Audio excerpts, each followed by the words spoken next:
নিজেকে কখনো নিরাশ হবার অনুমতি দিও না।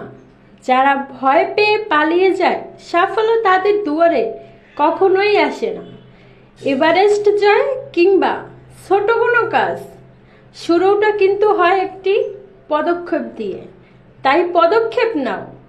কিছু মানুষ কেবল সফলতার স্বপ্ন দেখে, আর কিছু মানুষ তাকে বাস্তবের রূপ দিতে প্রতিনিয়ত চেষ্টা করে থাকে। ভয় পাওয়াটা কোনো সমস্যা নয়, ভয় পেয়ে থেমে যাওয়াটাই সমস্যার।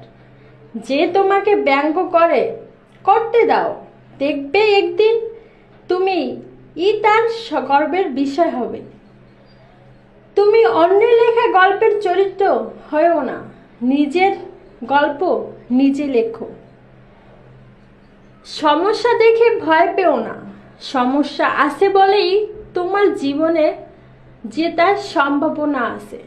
সমস্যা দেখে পিছিয়ে পড়াটা কোনো মানুষের জীবনে সফলতা আনে না। তাই সমস্যা থেকে পালিয়ে বেড়ানোটা উচিত।